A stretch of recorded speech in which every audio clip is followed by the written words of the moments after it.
ఆదోని పట్టణంలో ఎస్సీ బాలికల హాస్టల్లో మౌలిక సదుపాయాలు కల్పించాలని డీఎస్ఎఫ్ డిమాండ్. ప్రెస్ మీట్ ను ఉద్దేశించి డీఎస్ఎఫ్ జిల్లా ఉపాధ్యక్షుడు దానాపురం ఉదయ్ మాట్లాడుతూ ఆదోనిలో ఉన్నటువంటి ఎస్సీ హాస్టల్లో విద్యార్థులకు మౌలిక సదుపాయాలు లేవు. హాస్టల్ వార్డెన్ ఏం చేస్తున్నారు? విద్యార్థులకు మౌలిక సదుపాయాలు లేనందువల్ల విద్యార్థులు చాలా ఇబ్బంది పడుతున్నటువంటి పరిస్థితి ఏర్పడింది. అలాగే ఎస్సీ వెల్ఫేర్ ఆఫీసర్ ఒక్కసారైనా హాస్టల్ను విజిట్ చేశారా? విద్యార్థుల పట్ల నిర్లక్ష్యం చూపిస్తూ కాలయాపన చేయడం సరైన పద్ధతి కాదు. తక్షణమే ఎస్సీ హాస్టల్లో మౌలిక సదుపాయాలు కల్పించి విద్యార్థులకు న్యాయం చేయాలని డీఎస్ఎఫ్ విద్యార్థి సంఘాలు డిమాండ్ చేస్తున్నాయి. ఇక లేని పక్షంలో హాస్టల్ విద్యార్థులను ఏకం చేసి పెద్ద ఎత్తున ఆందోళన కార్యక్రమాలు నిర్వహించేందుకు డీఎస్సీ విద్యార్థి సంఘం ముందు ఉంటామని స్థానికంగా ఉన్నటువంటి స్థానిక అధికారులకు హెచ్చరిస్తున్నారు. ఆదోని పట్టణంలోన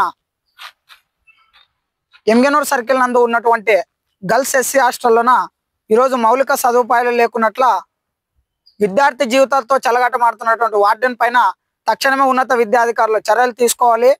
విద్యార్థులకు ఈరోజు హాస్టల్ నడుపుతూ ఉన్నారంటే మౌలిక సదుపాయాలు కనీసం కల్పించాలి. మరి ఈరోజు మౌలిక సదుపాయాలు కల్పించలేనటువంటి ఈరోజు హాస్టల్ వార్డెన్ గారు మరి ఈరోజు విద్యార్థులకు ఏమైనా న్యాయం చేస్తున్నారా? మరి అక్కడ హాస్టల్లోన ఎటువంటి మౌలిక సదుపాయాలు లేకున్నట్లు ఈరోజు హాస్టల్ రన్ చేస్తూ ఉన్నారు. కాబట్టి చూసు విద్యార్థి సంఘంగా మా డిఎస్ఎఫ్ విద్యార్థి సంఘంగా చూసు ఊరుకుండదైతే లేదు.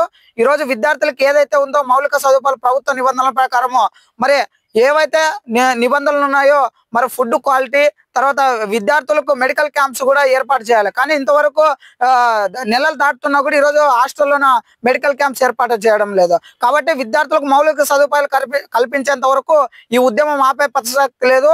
ఉన్నత విద్యాధికారులను కూడా రానున్న రోజుల్లో కూడా ఆందోళన కార్యక్రమాలు సృష్టించేందుకు డిఎస్ఎఫ్ ఆధ్వర్యంలోన డెమోక్రటిక్ స్టూడెంట్ ఫెడరేషన్ డిఎస్ఎఫ్ విద్యార్థి సంఘంగా ఒకటే డిమాండ్ చేస్తున్నాము. స్థానికంగా ఎంగనూరు సర్కిల్లో ఉన్నటువంటి ఎస్సీ హాస్టల్లోన విద్యార్థులకు మౌలిక సదుపాయాలు కల్పించాలని డిఎస్ఎఫ్ విద్యార్థి సంఘంగా నేను డిమాండ్ చేస్తున్నాను. నా పేరు ఉదయ్ కుమార్, డిఎస్ఎఫ్ జిల్లా ఉపాధ్యక్షుడు.